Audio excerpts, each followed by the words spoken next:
Tenses बहुत important है सीखना, और हम अपने डेली रूटीन में टेंसेस का इस्तेमाल भी बहुत ज़्यादा करते हैं, इसीलिए आज रिपीट करके डिफाइन कर रहा हूँ टेंसेस को एक दफ़ा फिर, क्योंकि इससे पहले भी मैं सारे टेंसेस प्रेजेंट, पास्ट और फ्यूचर के डिफाइन कर चुका हूँ, एक्टिव और पैसिव, लेकिन अगेन जो इंपॉर्टेंट टेंसेस हैं उनको डिफाइन कर रहा हूँ। और अगर आपको मेरे पढ़ाने का तरीका पसंद आए और आपको लगे कि आप इंग्लिश सीख सकते हैं मुझसे, तो ये एक बेहतरीन मौका है। घर बैठकर आप मुझसे ऑनलाइन इंग्लिश लैंग्वेज कोर्स कर सकते हैं और घर बैठे अपनी इंग्लिश में एक ज़बरदस्त इंप्रूवमेंट ला सकते हैं एक रीजनेबल फी पे कर।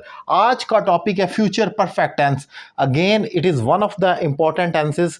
जितने भी टेंसेस हैं उनमें एक अहम टेंस है जो हम इस्तेमाल करते हैं।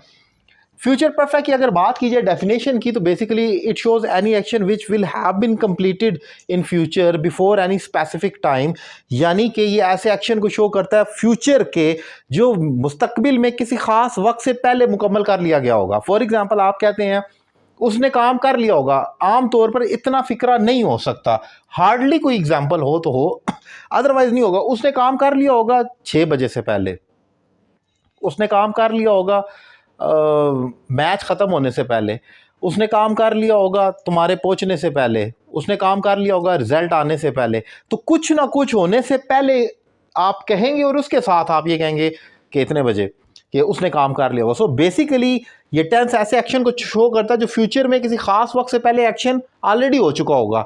अब आते हैं स्ट्रक्चर की तरफ। आइडेंटिटी इसकी आमतौर पर तो ये होगी चुका होगा, चुकी होगी, चुके होंगे, या ले लिया होगा, दे दिया होगा, कर लिया होगा वगैरह।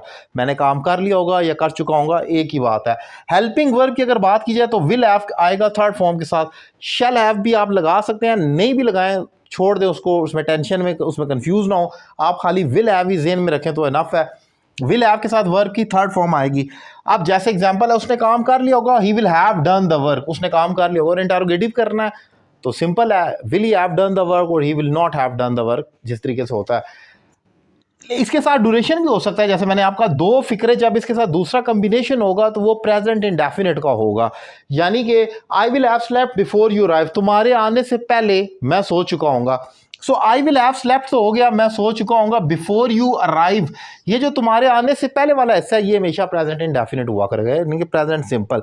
सो इसका कॉम्बिनेशन याद रखना है, future perfect plus present simple का कॉम्बिनेशन हो सकता है। अब आते हैं पैसिव की तरफ। अगर पैसिव होगा तो वो कोई मुश्किल चीज़ नहीं है, सिंपली आपने बीन का इजाफा कर लेना। जैसे the result will have been announced, result announce किया जा चुका होगा। एक्टिव करना है तो मैं कहूँगा गवर्नमेंट, कोई भी कह लें, स्कूल रिजल्ट अनाउंस कर चुका होगा, the school will have announce the result. अगर पैसिव करना है स्कूल को निकाल दें यानी काम करने वाले को, तो मैं कहूँगा रिजल्ट अनाउंस किया जा चुका होगा, तो मैं कहूँगा the result will have been announced. So आपने देखा कि एक्टिव और पैसिव हमारी जान नहीं छोड़ते, इसलिए साइमल्टेनियसली यानी कि आमने सामने आपको दोनों को एक वक्त सीखना होगा, एक्टिव को भी पैसिव को भी। काम करने वाला मौजूद है तो एक्टिव, नहीं मौजूद तो पैसिव। अगर एक्टिव है तो ये स्ट्रक्चर अप्लाई कर देंगे, और अगर पैसिव है तो will have been plus third form लगा देंगे। ऑब्वियसली उसमें ऑब्जेक्ट और वर्ब होगी, सब्जेक्ट काम करने वाला मौजूद नहीं होगा पैसिव में, ये इंपॉर्टेंट है। सो एक इंपॉर्टेंट टॉपिक मैंने डिफाइन किया और उम्मीद करता हूँ लेक्चर आपको पसंद आया होगा। अपनी राय का इजहार करें और अगर कोई क्वेश्चन है तो व्हाट्सएप पर आप मुझसे पूछ सकते हैं, नंबर आपकी स्क्रीन पर मौजूद है। Thank you very much.